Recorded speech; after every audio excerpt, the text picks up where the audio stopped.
constructive logique.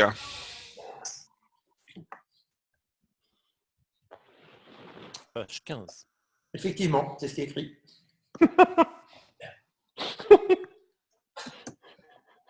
Donc, je ne sais pas comment on fait, Bernard, tu dis... Oui, c'était toi le maître c'est toi le MC, je crois. Hein.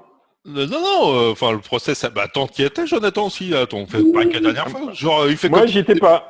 Arnaud, il fait le cacou là, mais toi, t'étais là, hein, et c'est toi qui parlais beaucoup d'ailleurs, je te rappelle. Hein, Ouais, beaucoup sur c'est toi. ça. Je m'étais dit, tiens, je pourrais parler moins, mais bon, ok. Non, en fait, on vient t'écouter en vrai. Hein. Ouais, Ouais, en fait, c'est ça. Je pense la que logique c'est. classique. Donc là, à partir de ce moment-là, il va nous expliquer ce que c'est la logique constructive. Je sais pas vous, mais moi, j'avais jamais entendu parler en fait de la logique Ouais, moi non plus. Par contre, la logique classique, j'ai eu un cours ou deux. Et de toute façon, on a tous été plus ou moins exposés. Est-ce que le symbole du A à l'envers et du E à l'envers, ça parle à tout le monde? Ouais. Ça va? Ok. Bon, ouais. Par contre, là, après, la phrase, elle dit s'il est contradictoire. Oui. Alors là, c'est putain. Bon, attends. On va y aller doucement. Mais de gros, tu commences par le bas de la page, toi. Donc, la logique classique est acceptée comme fondation standard des mathématiques. Ok? Fondation standard, entre parenthèses, de ce que j'ai compris, c'est quand même relativement récent. C'est-à-dire que, genre, comment dire, Euclide ou machin chose, là, pour tout, et il existe, c'était pas du tout des trucs normaux pour eux. Hein. Ça date de la fin du 19e, c'est ça, je crois, non? Peut-être un peu avant, mais effectivement, la logique mathématique, c'est quand même... Enfin, le fait qu'on puisse dire... C'est assez rigolo, parce que j'ai lu un bouquin, je crois, de Marvin Minsky là-dessus, qui était de vulgarisation sur la logique de la logique. Et pas du tout aussi intuitif que ça peut nous paraître à nous aujourd'hui, de pouvoir dire une simple phrase comme tous les chats sont gris ou il existe un chat noir, donc tous les chats ne sont pas gris. Nous, ça nous paraît, enfin, je ne sais pas pour vous, mais moi, ça me paraît évident qu'on peut dire ça et que ça se tient. Mais il y a une époque où les gens ont écrit des bouquins entiers sur qu'est-ce que ça veut dire de dire tous les il existe un. C'est juste une parenthèse encore pour dire que, mine de rien, on est quand même en train de manipuler des trucs qui ne sont pas triviaux non plus, même quand ça nous paraît facile. Donc, à la base de la fondation standard des mathématiques, donc, je ne comprends pas vraiment truth functional. Je ne sais pas exactement ce que ça veut dire, mais je n'ai pas vraiment envie d'aller creuser. Puisqu'il nous dit de quoi, ce que veut dire truth sémantique pour lui derrière. Donc, on peut googler. Hein. L'hypothèse de départ, enfin, l'assertion, l'axiome, je ne sais pas comment on dit, c'est que... Ah oui,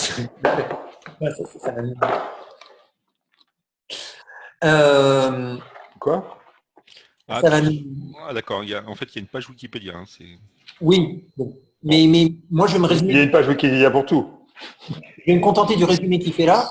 Qui est que fonctionnel sémantique, ça veut dire que toute proposition est soit vraie, soit fausse. Ouais. Okay, donc soit tous les chats sont gris, soit tous les chats sont pas gris. C'est le contraire de tous les chats sont gris, c'est il existe un chat qui n'est pas gris. Voilà. Soit il pleut, soit il pleut pas. Donc ça, effectivement, ça paraît logique que ça soit assez classique. Couper le son d'Arnaud. Okay. Pardon? Voilà, moi je peux le couper. Voilà. Ouais, merci. Non, c'est pas que tu dis des trucs pas intéressants, Arnaud, mais tu faisais du bruit. Ah bah oui, mais là du coup on t'entend. Donc ouais, que toute proposition est vraie ou fausse. Donc si j'ai bien compris, c'est ce qu'on appelle aussi en français le principe du tiers exclu. C'est-à-dire que voilà, les choses elles sont soit vraies, soit fausses. Et que donc, par exemple, quel que soit A, on peut dire A ou non A. Sans rien savoir sur A, on peut dire que A ou non A est forcément vrai. Ça. Ou que, alors, non A implique A. En gros, non A, si on sait que non A, ben on sait que A. et une plus compliquée, donc justement, qu'il écrit d'abord sous une forme mathématique et ensuite sous la forme verbeuse. Donc, non. Alors, ok, donc un rappel de syntaxe. Donc, le A à l'envers, ça veut dire pour tout. Le E à l'envers, ça veut dire il existe. La flèche, c'est implique. Le... Le... une flèche. Et le trait comme ça veut dire non. Donc, ça se lit comment? Non. Ok.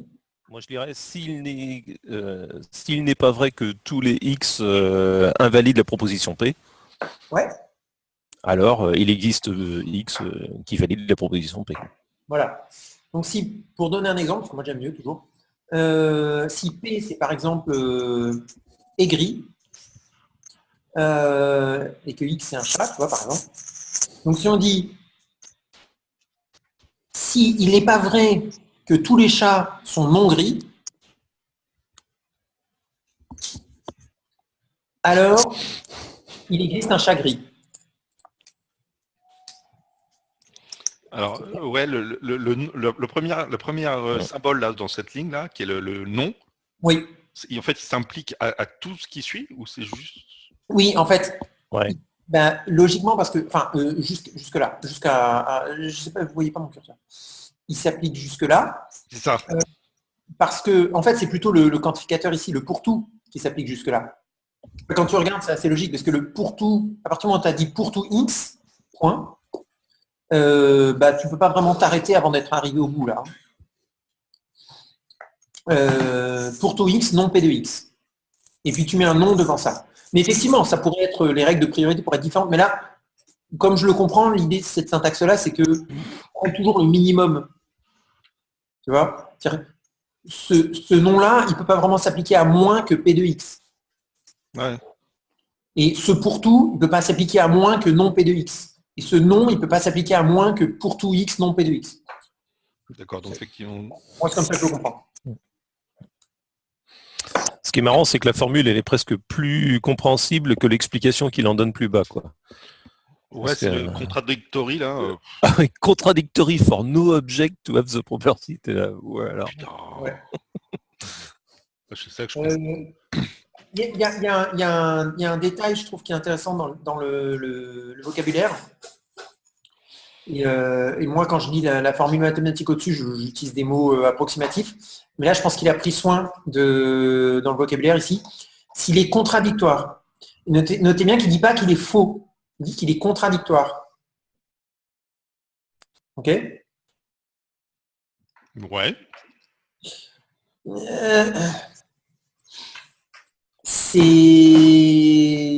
pense qu'il y a de la différence qui est un petit peu... Je vois Arnaud qui sourit et... Ok, alors, s'il est contradictoire pour aucun objet X, putain. Si vulgairement, familièrement, on va dire il est faux. S'il est faux que tous les chats ne sont pas gris, s'il est faux que tous les chats sont non gris, alors il est vrai qu'il existe un chat qui soit gris. OK? Ouais. Mais je remarque qu'il n'utilise pas il est faux, il dit il est contradictoire. Et Ah oui, d'accord, parce qu'il a inversé, comme l'autre c'était pour tous les X, là comme il a fait non, l'inverse de tous, c'est une contradictoire pour non-object, c'est ça? non, je pense qu'il dit juste contradictoire là où nous on dirait faux, un peu familièrement. Ah ouais. Je pense que c'est un vocabulaire plus précis. Et voilà. Mais peut-être que ça, là, c'est trop... Enfin bon. Voilà, donc ça nous paraît logique. Vous êtes d'accord que si on dit c'est pas vrai que tous les chats sont non gris, okay, on peut en déduire, parce qu'on a été formaté comme ça, qu'il y a un chat qui est gris. Mhm. OK? Ouais, moi, ça me va. Un truc qu'on nous a appris à la petite école, et encore une fois, je pense qu'il y a genre 400 ans, c'était pas du tout naturel pour les gens, mais si c'est pas vrai, pour faire un truc plus simple, si c'est pas vrai que tous les chats sont gris, ça veut dire qu'il existe un chat d'une autre couleur. OK? Bon. Mhm. Donc, ce qu'il est en train de nous dire, là, donc si maintenant on peut descendre à la page d'après, parce qu'on a compris ce que c'était la logique classique, qui nous permet de faire des déductions du style, une fois qu'on a éliminé une certaine possibilité, bah, la seule qui reste, comme dirait Sherlock Holmes, c'est la vérité. Donc, ouais, moi je veux bien que tu scrolles. Voilà.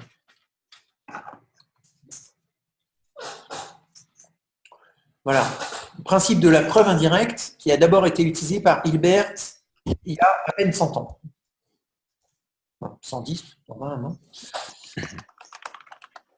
Peut-être à l'école, à un moment donné, vous avez entendu parler de preuve par l'absurde.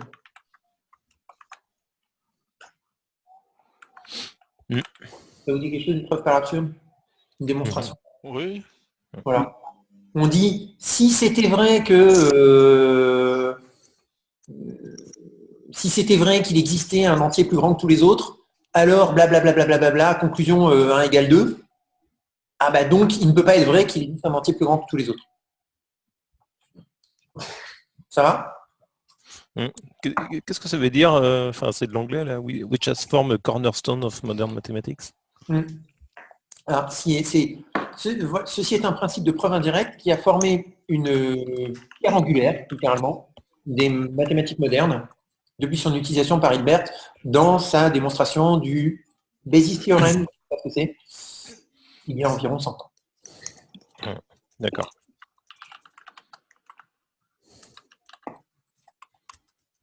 Donc ensuite, il dit, bon, ok, Hilbert, t'es bien gentil, mais ton principe de preuve qui dit, si j'ai démontré qu'il était... en gros, Hilbert, ce qu'il utilise, c'est qu'il dit, pour démontrer l'existence d'un certain type d'objet, on pourrait, par exemple, pour démontrer qu'il existe des chats gris, je peux juste vous sortir un chat gris de ma poche et puis c'est bon, c'est fini. Pour démontrer qu'il existe un nombre pair, je vous dis, bah, regardez, il y a 2, par exemple, c'est pair. Ok, bah, ok, d'accord, il existe des nombres pairs.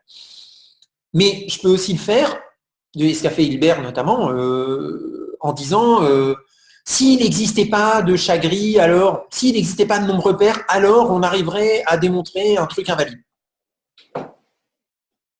Comme le truc invalide, et justement on sait qu'il est invalide par ailleurs, et qu'on pourrait le déduire de cette hypothèse, c'est donc que l'hypothèse est fausse. Si on a une hypothèse fausse et qu'on arrive à démontrer, si on a une hypothèse, et qu'à partir de cette hypothèse, on arrive à démontrer quelque chose dont on sait qu'il est faux, c'est que l'hypothèse elle-même est à remettre en question. Ok ?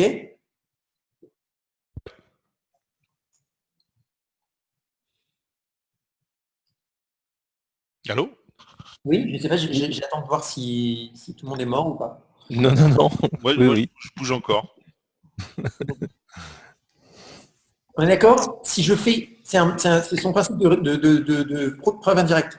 Je fais une hypothèse, je suis une séquence logique de déduction à partir de cette hypothèse et j'arrive à quelque chose comme par exemple 1 égale 2. Ok? Si en partant d'une hypothèse, j'arrive à quelque chose de faux, que je sais faux par ailleurs, alors ça invalide l'hypothèse. Ça, on le fait tous les jours. Hein. Oui. Ok. Et c'est ce qu'utilise Hilbert, je ne sais pas comment, mais à un moment donné pour démontrer.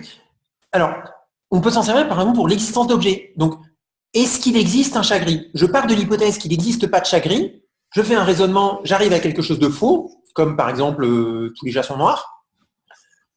Et donc, ça invalide mon hypothèse de départ. Mon hypothèse de départ, c'était il n'existe pas de chat gris. Comme celle-ci est invalidée, bah, le contraire. Et comme on est en logique classique où quand quelque chose n'est pas vrai, bah, il est faux, et vice-versa, il n'existe pas de chat gris est démontré comme faux. Conclusion, il existe un chat gris. Mais j'ai pas montré de chat gris, j'ai pas expliqué comment trouver un chat gris ou quoi. J'ai juste dit c'est impossible qu'il n'en existe pas. Donc il en existe. Point barre. C'est QFD. J'ai mal le crâne. Ouais. Normal. C'est à nous aussi, mais bon. Ok. Donc c'est non constructif. C'est ça qui veut dire par non constructif. C'est-à-dire que j'arrive à démontrer que c'est impossible qu'il n'en existe pas, mais j'explique pas comment les trouver. Ouais. Ok. Il y en a qui ont fait ça avec Dieu, par exemple. Si Dieu n'existait pas, Pascal, pardon. Si Dieu n'existait pas, alors blablabla. conclusion 2 existe. Ah bon? Bah, c'est pas moi, hein, le philosophe, là, dans la salle. Oh, merde. Ok. Ouais, c'était assez courant, ce genre de raisonnement. Un peu. Voilà. Je recommande le film. Il y a un film là, de Le Comte là-dessus d'ailleurs. Oui. Ridicule. Excellent film. Dans Ridicule, il y a ça, je m'en souviens plus. Ouais. Voilà. Donc, sans accuser Hilbert de faire de n'importe quoi, lui, il est certainement, il a utilisé un raisonnement correct et qui montrait bien ce qu'il voulait montrer, mais encore une fois, non constructif. Bon. OK. Donc là, on est arrivé ici. We can give. Non, on est arrivé là. Enfin, on arrive, oui. Enfin, voilà. On va bientôt, on arrive là. Donc. Moi, j'ai résumé ce que tu as dit en disant, on avait avant toute proposition y est vraie ou fausse, principe du tiers exclu, à la base des preuves indirectes, pour faire l'absurde. Le problème de ce principe est qu'il prouve l'existence d'objets sans donner d'indication sur ce qu'ils sont. Il s'agit d'une méthode de preuve non constructive. Oui, c'est-à-dire en fait, du coup, on est à... classiquement, tu invalides la non-existence d'un objet. Et conclusion, l'objet existe, mais tu as juste prouvé qu'il ne pouvait pas ne pas exister, mais point barre. Donc, il existe manifestement, nous pouvons donner, alors pas nous, hein, enfin moi certainement pas du tout, mais manifestement lui, il prétend pouvoir le faire.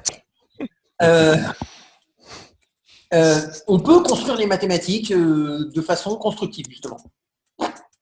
En disant, donc si je comprends bien, l'idée c'est que tu peux repartir de zéro dans les maths et tout faire en n'utilisant jamais le fait de ce raisonnement du style c'est impossible que ceci n'existe pas, donc il existe et point là.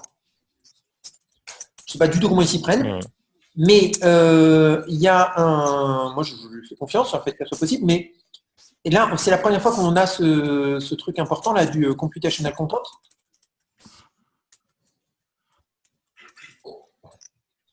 Qu'est-ce qu'on entend par computational content? Enfin, moi, ce que je comprends dans computational content, c'est un contenu, le contenu d'une phrase. Donc, le contenu d'une phrase, par exemple, pour faire une omelette, casser des œufs, c'est une phrase qui a un contenu computationnel, algorithmique. C'est une phrase qui a un contenu. C'est une phrase qui contient des instructions pour faire quelque chose. D'accord? Oh là là, ça y est, explosion de cerveau là. Si je dis un truc comme par exemple, une omelette ne contient pas de poils de chat, pour rester un peu avec les chats, c'est mignon. Une omelette ne contient pas de poils de chat, ça n'a pas, je pense que là, c'est pas une phrase qui a un computational content. Ah oui, c'est descriptif quoi. Bah, ça dit quelque chose de vrai sur les omelettes, mais ça m'aide pas pour faire une omelette. Ouais. Ok. Si je dis par exemple, une omelette est obtenue en cassant des œufs et en les battant, bah ouais, là ouais, c'est ok. Ah ouais. C'est beau. Mathématiques constructives. C'est beau.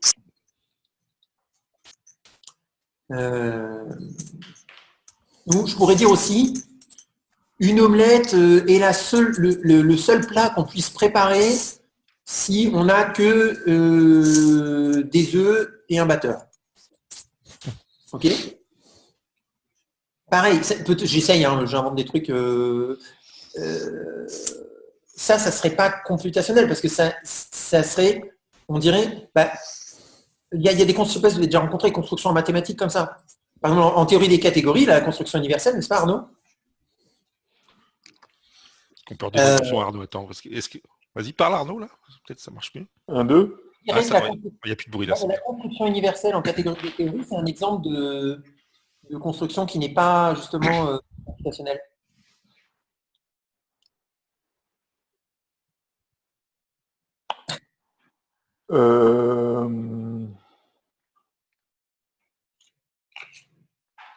Bonne question. Bonne question. Tu me poses une colle là. En fait, ça Oui. nous aide pas beaucoup, à part Non, ça ne faisait pas beaucoup, non, non. Non, ça faisait pas Mais chercher un exemple de. Par exemple, quand on dit. Un racine carrée, pour mon truc plus. ouais, l'exemple classique, c'est racine carrée. Ouais. Donc la racine carrée d'un nombre, on peut la définir comme le nombre tel que multiplié par lui-même, il donne notre nombre de départ. Ouais. Ok. Ah, mais ça dit pas comment le calculer, quoi, c'est ça. Exactement. Ça ne donne aucune indication sur comment le calculer. Comment le trouver, comment. Ouais. Voilà. On pourrait, à l'inverse, et peut-être que ça fait partie des trucs qui font Brewer, Hating, Bishop et beaucoup d'autres, je ne sais pas.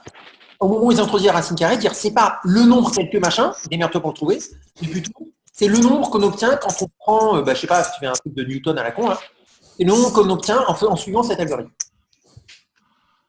Voilà la différence entre un truc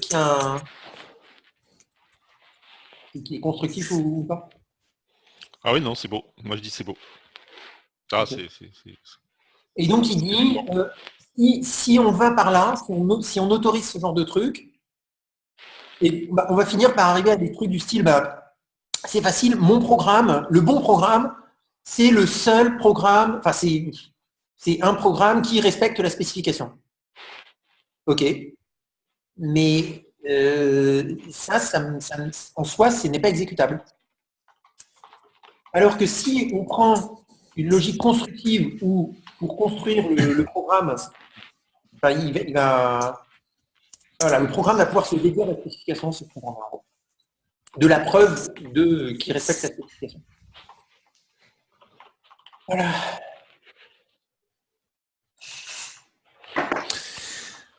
T'es rendu où là? Là, du coup, j'en étais rendu à. Rectangle vert, là.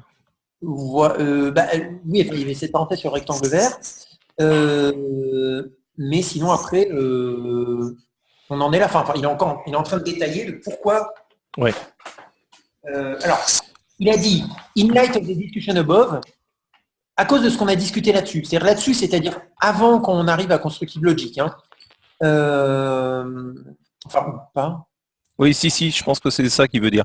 Je pense que, en fait, il veut dire par analogie. En fait, tout son paragraphe, c'est une analogie avec les mathématiques. C'est-à-dire, il revient sur son sujet principal qui était comment faire de la preuve de spec, enfin de programme par rapport à des specs. Comme ce qui nous intéresse, c'est de faire un langage de programmation, c'est-à-dire qu'on va construire Ouais. des programmes, on ne peut pas avoir un langage qui se contente de dire on ne peut pas faire prologue, quoi. Je veux dire. Une prologue où on se contente de dire ça peut être vrai, ça peut pas être vrai, ça peut être vrai, et trouve le résultat, quoi. Déduisons le truc qui est vrai. Voilà. Et ensuite, il va rentrer dans les détails sur. Là, c'est des maths. C'est. Il rentre dans les détails de à quoi ça ressemble concrètement quand on fait de la logique constructive. Voilà. Je veux bien passer le bâton de parole à quelqu'un d'autre à un moment. Pour pouvoir manger. Ouais, et puis reposer. Je peux tenter. Ou...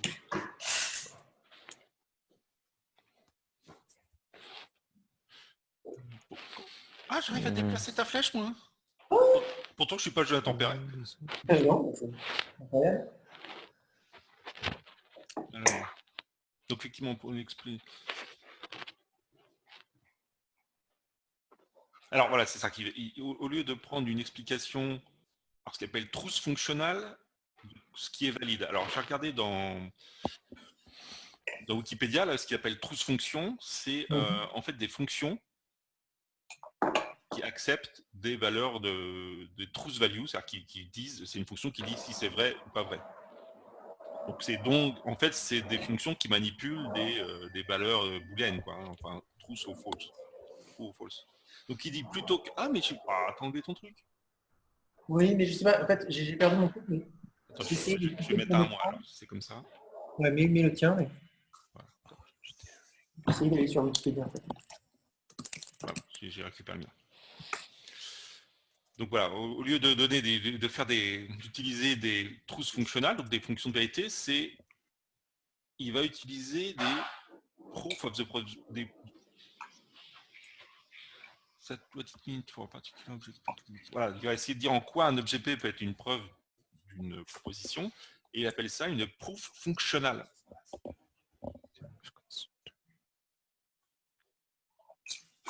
C'est-à-dire, finalement, c'est des fonctions qui vont manipuler des preuves plus que des tables de vérité, si j'en comprends le parallèle avec le truth functional. On peut faire du Wikipédia, proof functional, Ouais, je suis dessus, ouais. C'est... c'est ça, non? Ouais. Bon, si, c'est... Oh là là, c'est pas Wikipédia, là, dont on dit. Oh putain. Bon, là, c'est... Classique.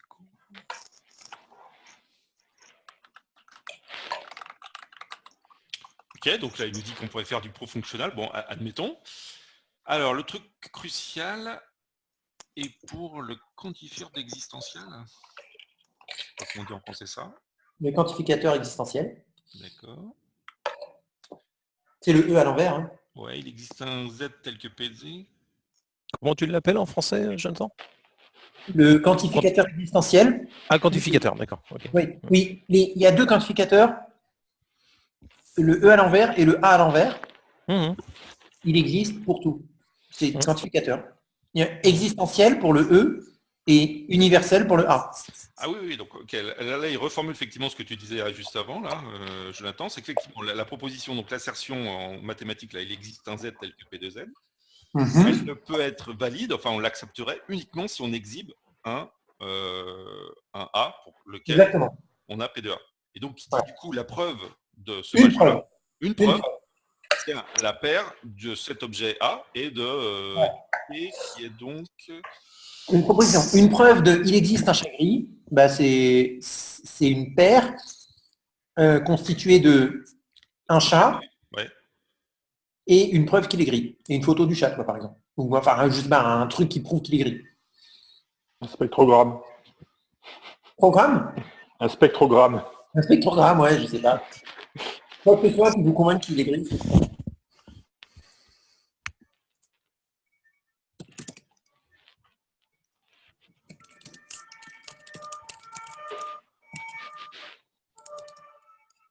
Ok, ça c'est cool.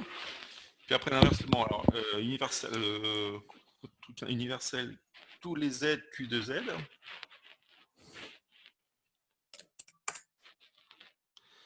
là, puis celui-là, il arrache la tête. Hein. Alors il peut être déduit seulement s'il y a une fonction qui prend n'importe quel objet A.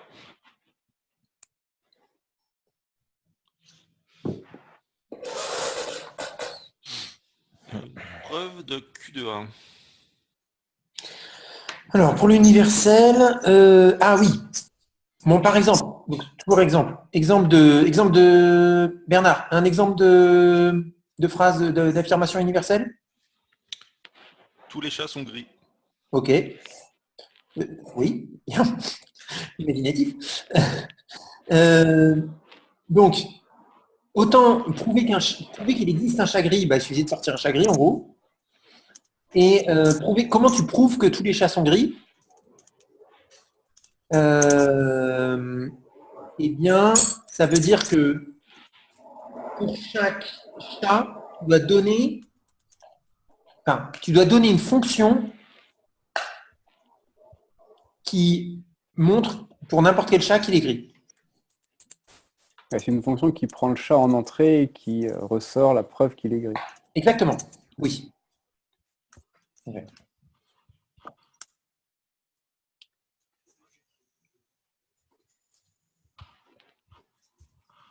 Donc genre, effectivement, on fait un spectrogramme du chat et on observe qu'il est dans les rendus de couleurs qui correspondent au gris.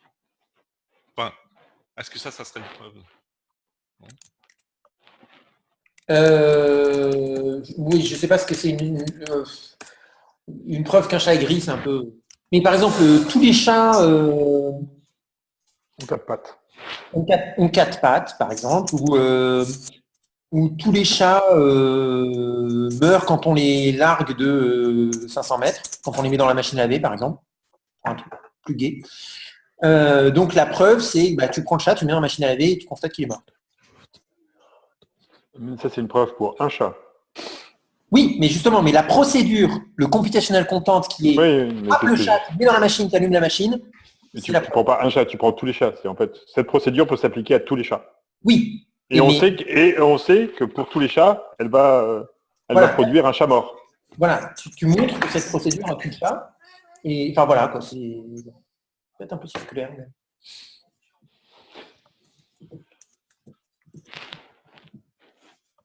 En gros, voilà. Parce qu'en fait, la fonction, elle te renvoie une preuve que la propriété est vraie pour le chat. Oui. C'est-à-dire un programme, en fait. Preuve qui est constructive. Et donc, Oui. un programme que tu peux exécuter. C'est-à-dire qui a un contenu computationnel. Oui. Mais c'est ce qu'il arrive. C'est en fait ce qu'il a derrière et plus d'ailleurs finalement l'expression plus compliquée derrière, je trouvais presque plus intuitive. C'est-à-dire pour tous les chats, il existe un poil sur le chat. Et bah du coup, enfin c'est tu prends le chat, tu prends un poil. C'est-à-dire que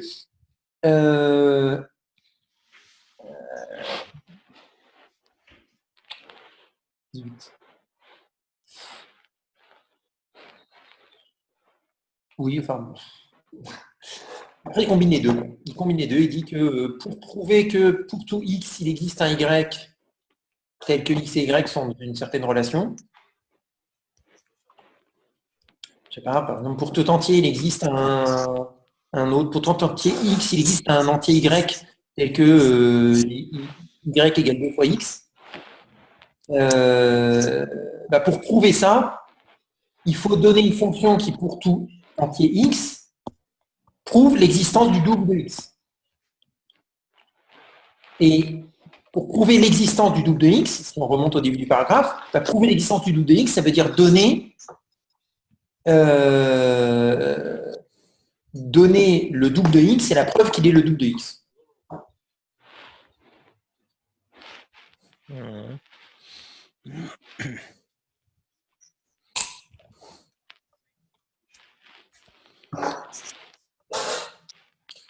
Donc y égale 2 fois x est bien une preuve de pour tout x, il existe un y qui soit double de x.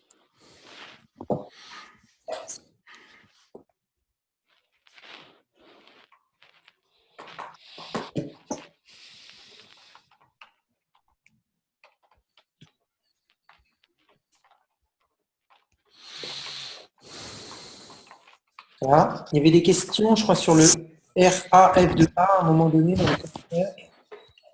Je sais plus.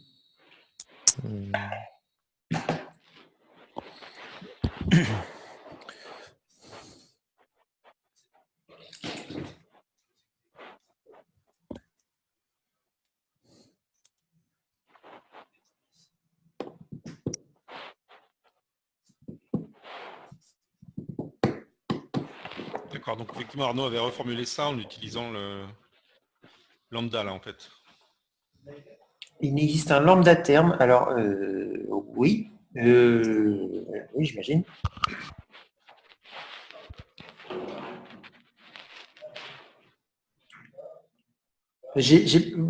Alors je sais pas, là il parle pas encore d'un formalisme particulier comme le lambda calcul, mais j'imagine que ça marche.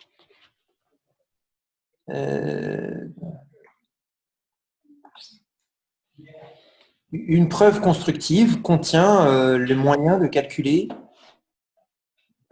Une preuve constructive que tous les objets ont telle propriété fournit le moyen de calculer pour chaque objet un exemple au moins qui a la propriété en question.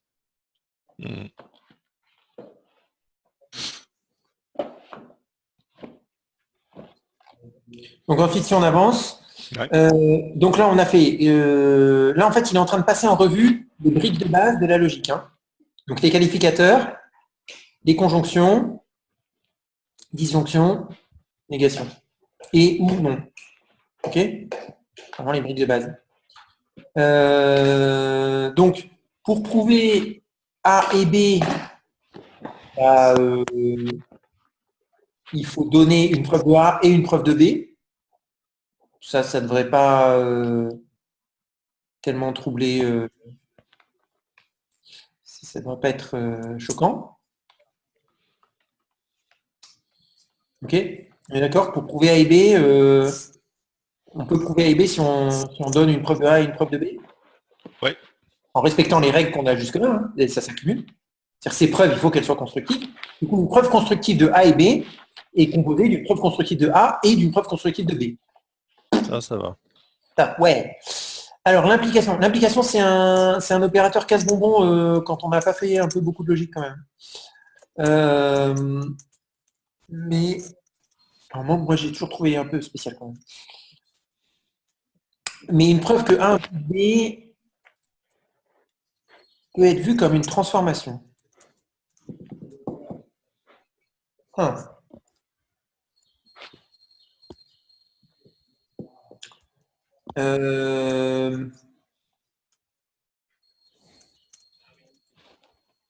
Par exemple, l'implication, une implication, ça pourrait être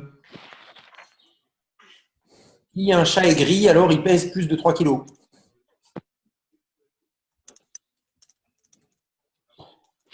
Une preuve constructive de cette implication, ben, ça serait c'est une transformation de preuve, c'est-à-dire c'est un algorithme qui permet de démontrer que, partant de l'hypothèse que le chat X est gris, on peut démontrer que le chat X a fait plus de 3 kg. Donc, une preuve d'une implication, c'est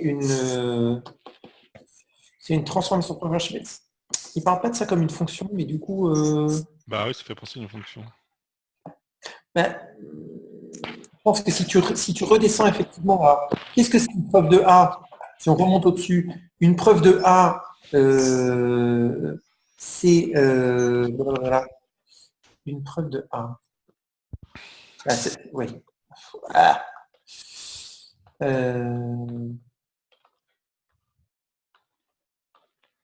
En fait, j'ai l'impression que les preuves, comment dire, atomiques, les assertions atomiques, c'est soit existentiel, soit universel.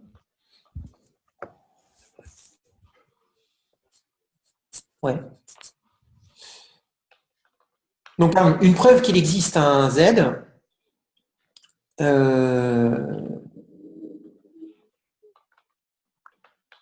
c'est un objet qui respecte ça. Maintenant, si je donne comme implication, tiens, voilà, par exemple, je vais essayer ça là. L'implication, ce serait, il existe un chat gris, implique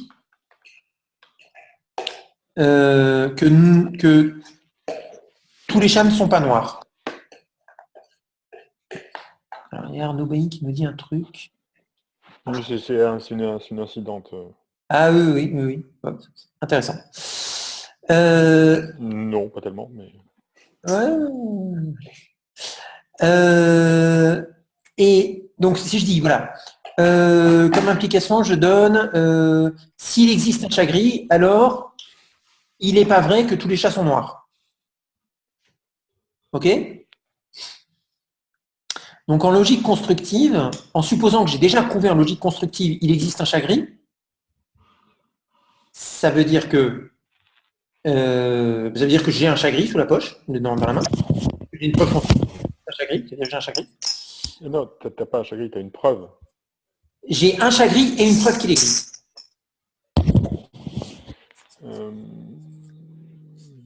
Non. Si j'ai une preuve de il existe un chat gris, c'est ici. Une preuve de il existe un chat gris, c'est une paire constituée. Oui, mais c'est pas ce que dit l'implication. L'implication, elle dit pas il existe un chat gris. Elle dit A implique B. Oui. Donc elle dit une preuve de A. Donc tu as une preuve de A. Donc, il a un non. AP. Non, je suis en train de démontrer l'implication, je suis en train de dire, si j'avais une preuve de A, alors... Ah oui, et donc tu dis ton exemple, c'est il existe, ok d'accord. Voilà. Donc ta preuve, c'est j'ai un chat gris, plus une preuve qu'il est gris. C'est si j'avais une preuve de A, c'est-à-dire un chat gris et la preuve qu'il est gris.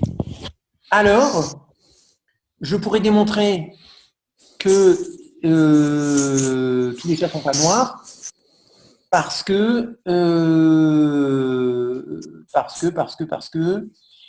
Parce que tu as une négation et là, c'est la merde. Ouais. Ah oui, mais comme on n'est pas arrivé à la négation, c'est compliqué. Voilà. Voilà. Ok, donc je pense qu'on a tous compris. Non, tu peux dire, tu as une preuve que le chat est... si tu as une preuve que le chat est gris clair, tu as une preuve qu'il est gris. Oui, effectivement. Ça peut être un exemple. Oui. Donc si j'avais une preuve qu'il existe un chat gris clair, alors j'aurais une preuve qu'il existe un chat gris, par exemple. Et là, je le fais, mon computational content, là, il consiste à prendre le chat de la preuve de gauche et à démontrer qu'en enlevant la nuance, l'intensité de couleur, bah, on passe de gris clair à gris. La nuance de gris? Oui, voilà. Si on supprime la nuance, si on oublie la nuance de gris, bah, on voit bien qu'on arrive à gris, et donc c'est une preuve qu'il existe que le chat est gris. Ouais. Sachant qu'il y en a au moins 50, donc... Merci Arnaud. Excusez-moi. C'est cet aspect un peu érotique qui manquait à cette session. J'ai pas pu résister. Ok. Bah, érotique. Donc ça c'est l'implication. L'implication c'est toujours un peu casse-pied. Le ou, on peut prouver un ou si on a... Alors ça c'est marrant. Il ne suffit pas d'avoir une preuve de A ou une preuve de B. Il faut aussi dire laquelle des deux. C'est la grosse différence avec la logique classique. Ah oui? Mais oui, parce qu'on en a besoin pour pouvoir construire, justement. Oui. Pour pouvoir construire des éléments de A ou B. Tu as besoin de savoir... Lequel tu construis? Ouais. Parce que la preuve, par exemple, de tous les chats sont gris ou tous les chats sont rouges. Oui. Bon. Bah, c'est un chat avec soit une preuve qu'il est gris, soit une preuve qu'il est rouge. Non, de tous les chats. Tous les chats, c'est compliqué. Ouais, Vraiment, il existe un chat gris ou il existe un chat rouge. Voilà. Donc, pour avoir une preuve de ça, il faut soit que tu aies un chat gris, voilà, soit que j'ai un chat avec une preuve qu'il est gris, ou un chat avec une preuve qu'il est rouge. Et donc il faut que j'ai une de ces deux preuves et que ça soit clair laquelle des deux j'ai. Ouais. Mais là, en l'occurrence, si tu as l'une ou l'autre. Je ne peux pas donner une boîte noire, je ne peux pas donner deux boîtes non marquées en disant une de ces deux-là est valide, quoi.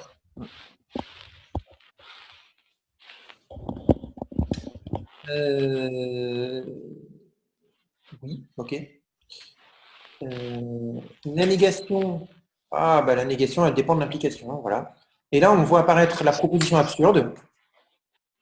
La proposition absurde, qui n'a pas de preuve, mais de laquelle nous pouvons tout inférer.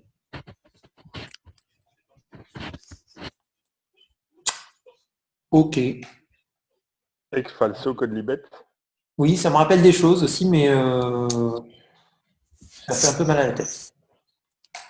Le fait de dire que... moi, ça m'a toujours fait mal à la tête. Le fait de dire que en partant de quelque chose de faux, on peut déduire n'importe quoi. En fait, donc l'idée, là, c'est de dire que si on inverse la position de A et de absurde dans la flèche, ça marche toujours, en fait. Mais ce qui est logique. Puisque comme tu ne peux pas fournir une preuve de absurde, oui. L'implication absurde implique A, elle est toujours trivialement... Ouais. Alors, est-ce que absurde implique A est forcément vrai? Oui, c'est ce que dit la phrase... Une transformation. Oui, parce que étant donné une preuve d'absurde, alors on pourrait démontrer A. Voilà.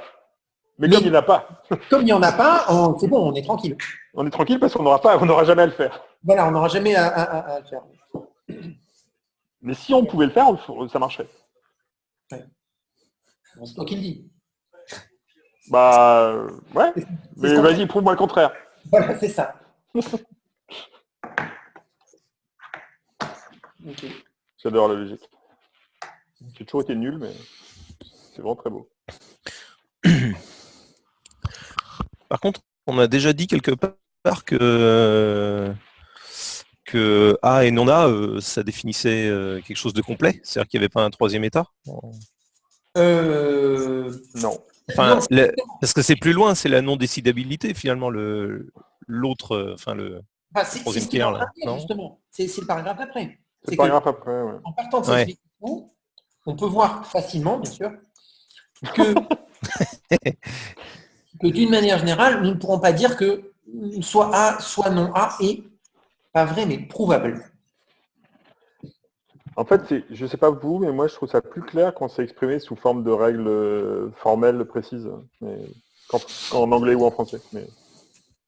Peut-être. Bah, c'est Parce qu'en plus fait, succinct, elles tiennent en une page, quoi. Mm. D'ailleurs, on pourrait les écrire.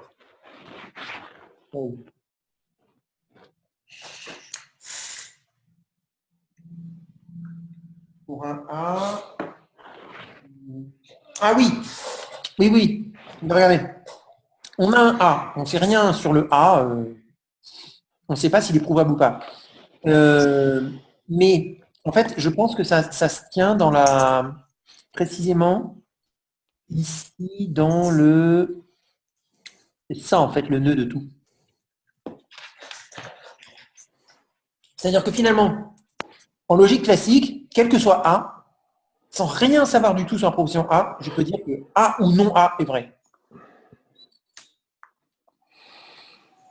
Ok? Mm. Ça, c'est la loi du tiers exclu. D'accord? Bah oui. Quelle que soit la proposition, elle est vraie ou elle n'est pas vraie. Et ça, c'est une preuve. Enfin, je veux dire, voilà. Je peux l'affirmer. Je peux affirmer que A ou non. Mais là, je ne peux pas parce que en logique constructive, pour affirmer que A ou B de manière générale, mais en particulier pour affirmer que A ou non A, il faut que j'ai soit une preuve de A, soit une preuve de non A, et que je dise laquelle est la vraie.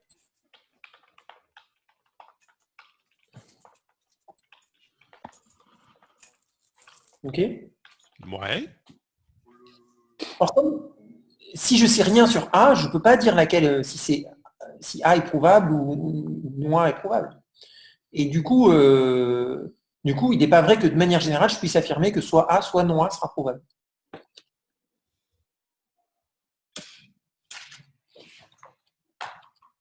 Il dit que c'est facile, donc ça doit être...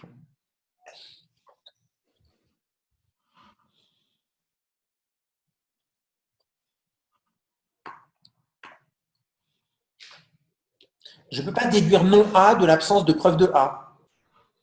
Ah oui, mais je comprends pas. On vient de dire l'inverse juste au-dessus. Enfin, moi, c'est ce que j'avais compris du truc justement.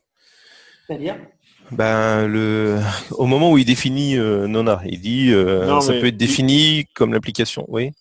il définit pas. Il définit non A, mais il définit pas. Il dit pas que. Il dit que tu peux construire non A en disant non A, c'est A implique l'absurdité. Hein, Mais mais il dit en Mais même faut temps quand même le prouver, que quoi. c'est pas suffisant. Bah, Quoi n'est pas il dit quand même là que même si on prouve que A vers l'absurdité, non, mais si même tu si on, prouves, même si si tu on a une prouves non A, preuve, Si tu prouves que non, mais A si. mène à l'absurdité, Ouais.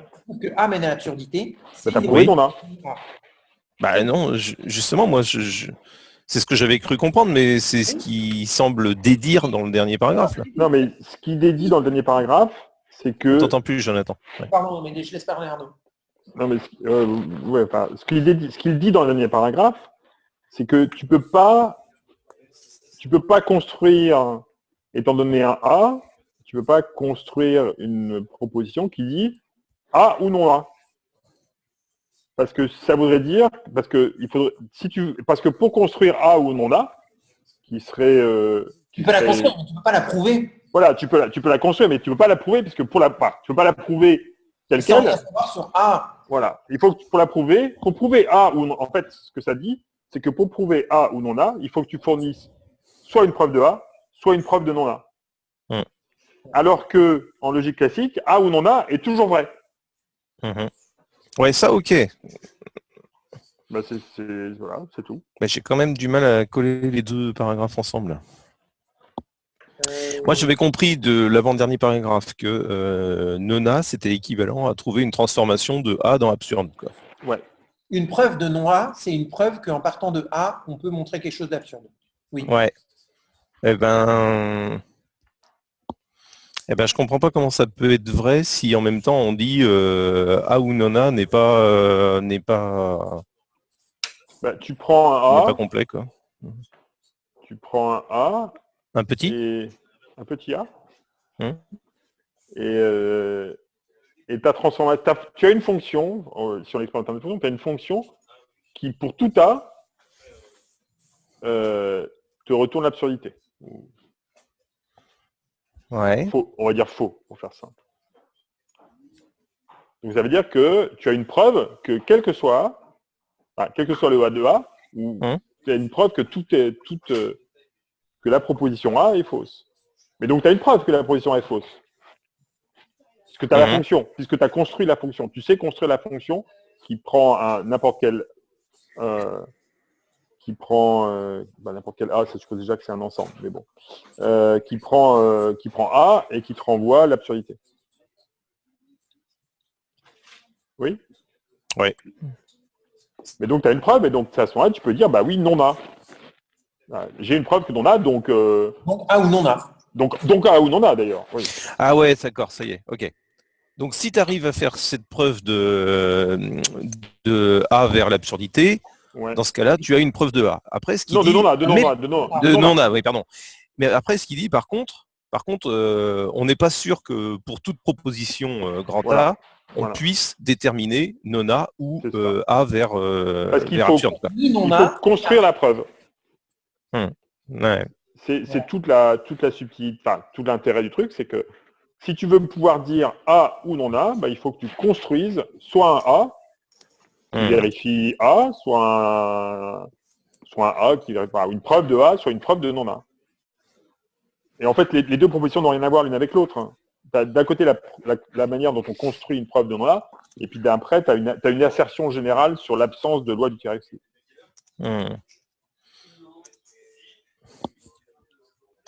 Ok. La règle du tiers exclu ne s'applique pas, quoi. Ouais. Honnêtement, je trouve ça que c'est aussi pas forcément très clair en anglais. En texte. En texte, je veux dire. On ne peut pas... C'est peut-être parce que je suis déformé, mais...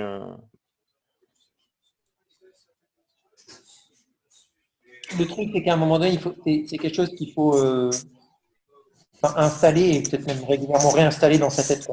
Let that sink in, comme on dit dans la langue de Shakespeare. Il faut que ça... Et après, une fois que c'est...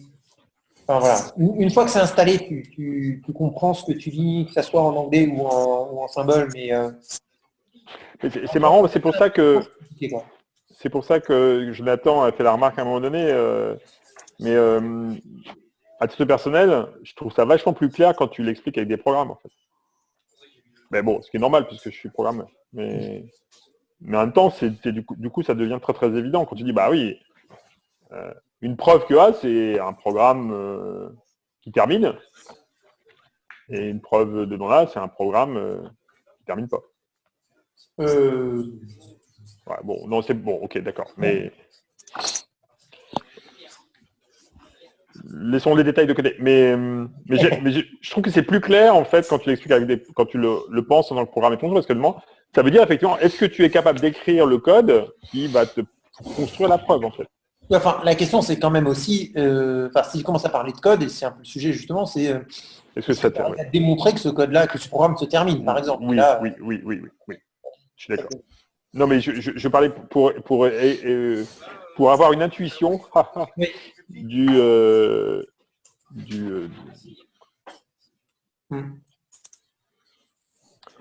Et alors, est-ce que quelqu'un, quand je dis quelqu'un, c'est seulement Jonathan, alors, un des autres noms de la logique constructive, c'est la logique intuitionniste.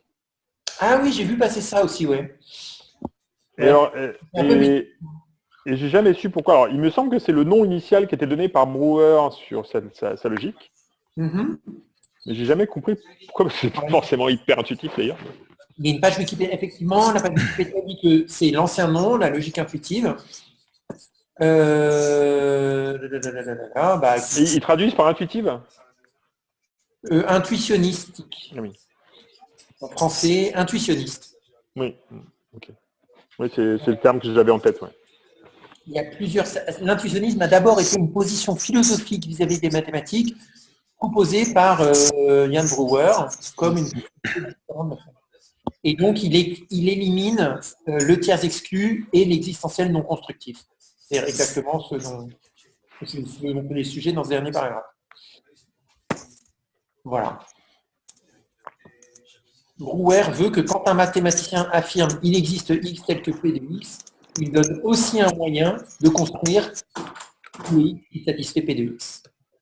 Ce qui est assez rigolo, parce que ça rejoint des querelles philosophiques sur la question de l'idéalisme et du réalisme des mathématiques. Ah, mais bien sûr. Cette approche, cette attitude a été assez violemment critiquée C'est moins qu'on puisse dire. par des mathématiciens comme Hilbert, tandis que d'autres comme Hermann Weyl y ont souscrit. Moi, je ne sais pas pour vous, mais moi j'ai entendu parler de Hilbert, mais jamais de Weyl. Alors bon, on pense qu'on voudra. Ils ont critiqué quoi J'ai pas suivi. La logique intuitionniste de Brouwer. Ah oui. La logique aussi, c'est-à-dire non, mais on va pas utiliser le tiers exclu et le. Ce qui est rigolo, parce que Hilbert est mort avant le développement de la logique combinatoire et toute la théorie du calcul, et donc il n'a pas vu tout ça en fait. Eh bien. Ouais. Ouais.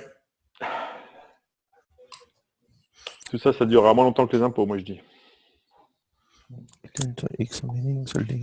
Ah, dans la page Wikipédia sur la logique intuitionniste, il y a effectivement, Arnaud, cette phrase.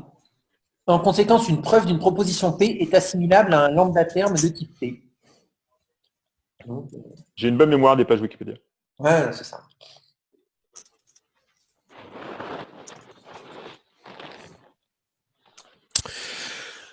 Bien. Eh ben, autant on a bien avancé la semaine dernière, autant cette semaine. Non, pareil, je te trouve dur là. Non, on a fait une page. Ah merde. Ah ouais. Non, t'exagères, on a fait une page et un dixième. Et un tiers de l'autre. Non. On a fait une page, un tiers. Non, on a fait Si on précise quand même. Ah oui, oui, un bout de l'autre, ah ouais, c'est vrai. Ouais.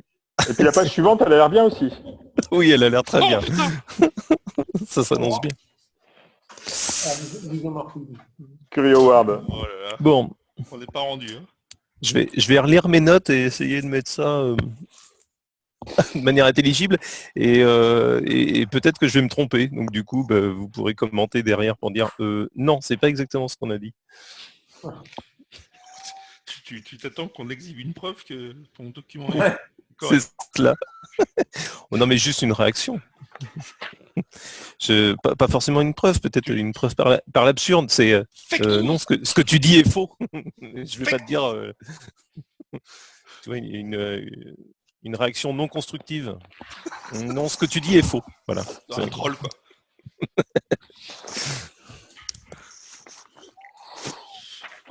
Bon, moi, je trouve que tu lis bien, Jonathan. Bah, merci, mais oui. Non, ouais, moi je confirme.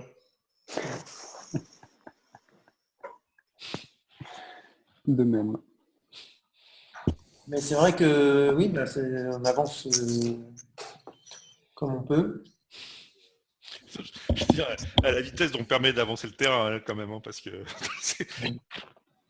c'est rugueux, quand même. Hein. Je ne sais pas si ça serait aurait du sens d'accélérer par exemple jusqu'aux exercices et puis comme on disait un peu la dernière fois, D'accélérer jusqu'au d'aller directement aux exercices et puis ensuite de tirer le contenu qu'il nous faut quand on ne comprend pas l'exercice. Ouais, moi je serais plutôt pour, mais.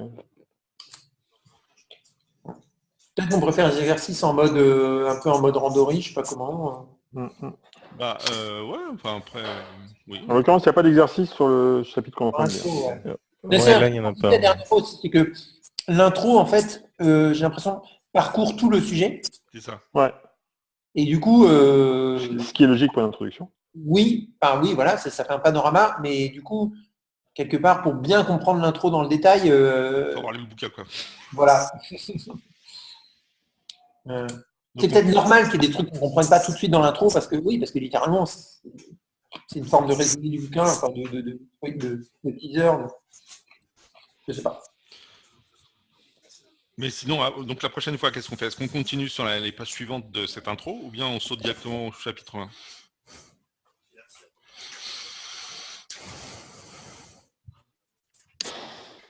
Dans l'intro, il reste que Curie Award. Le Curie Award, donc on peut peut-être avoir pour objectif de le finir la semaine prochaine. Et après, on embraye. Bah, On torche Curie Award et puis... Ouais. Bah, sur oui. 2 semaines, logiquement, vu la taille qui reste 2 pages et demie. Oui, ça c'est Yesterday's Weather. Ouais, 2 pages, mais une seule idée. Hein, donc, on peut peut-être réussir à le faire. Mais quelle idée! Ah zut. Ils s'y sont mis à 2 pour avoir l'idée quand même. Bon, c'est bien cool en tout cas. Ouais, merci. On reste sur le mardi midi? Moi, ça me va. Moi aussi. Ouais. Ouais, moi aussi, je serai à Berlin, mais... Ça tombe bien, c'est dans la même time zone, donc... Oh, putain, mais c'était... Qui Et oui, si vous avez l'occasion, le petit bouquin, il n'est pas très gros, hein, la logique symbolique de Lewis Carroll. Et bon, c'est quand même du Lewis Carroll, hein, donc Ouais. c'est vraiment sympa. C'est vraiment sympa. Mais c'est assez formel, hein, mais je savais pas qu'en fait, quand j'ai découvert ce bouquin, il a fait ce genre de truc, mais non, il est sympa. Je trouve pas de lien simple. Ouais, moi je l'ai en Pléiade, alors bon, Oh. je suis désolé. La logique symbolique de Lewis Carroll. Je vois une vidéo. Est-ce que tu aurais le titre original ou pas? Bah, symbolique logique, enfin je pense. Hein, oui. Ouais, Je sais sinon, pas le. Enfin moi je l'ai sous ce nom-là. Hein. Ouais, alors j'ai le projet Gutenberg. Ouais. Donc je le colle là. Et par contre, est-ce qu'il y a une version française? On va chercher plus loin.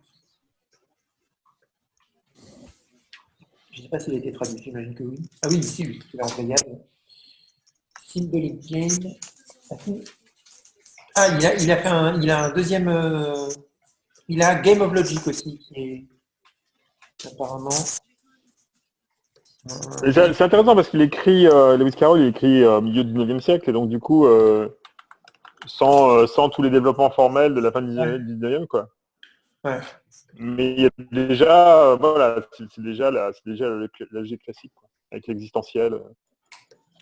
Moi, je voulais vous envoyer les.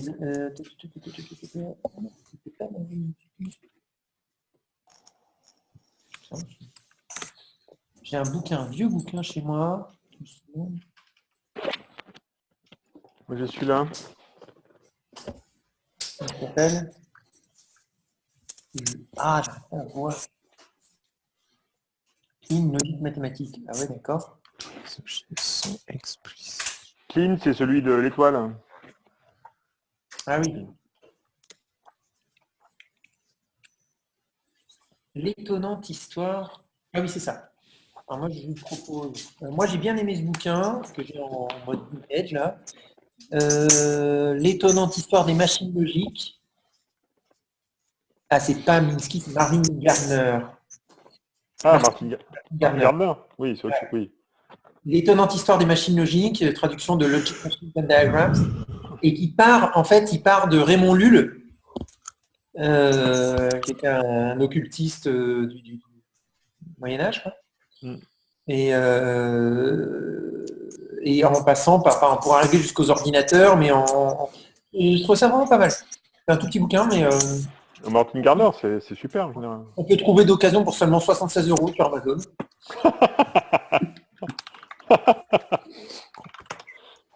Et je sais pas. Et je suis pas sûr qu'il. Ah oui, c'est une histoire des machines de calcul en fait, c'est ça? Oui, c'est l'histoire des machines logiques. Je trouve qu'il parle des machines, mais ce qui est intéressant, moi ce qui m'a frappé, ce qui était vraiment une révélation pour moi, c'était de découvrir que j'ai refait l'histoire et il dit au Moyen-Âge, les gens, enfin tu dis aux gens si tous les chats sont gris, alors il n'existe pas de chat noir. Et comment ça? C'était pas du tout le fait de pouvoir dire pour tout ou il existe. C'était pas du tout dans le cerveau des gens, quoi. Donc, assez balèze en fait.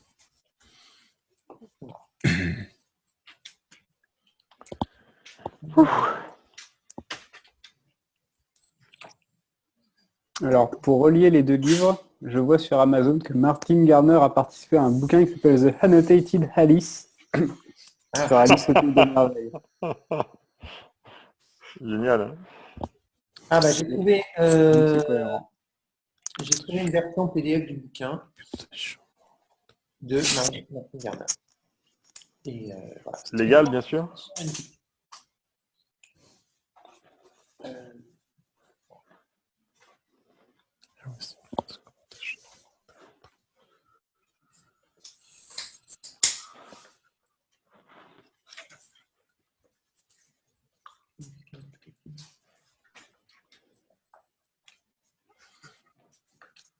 Messieurs, Bah oui, hein. c'est pas tout ça, Bonne, mais... bonne fin de journée. Bonne fin de journée. À plus. Merci à tous. Ciao. Ciao.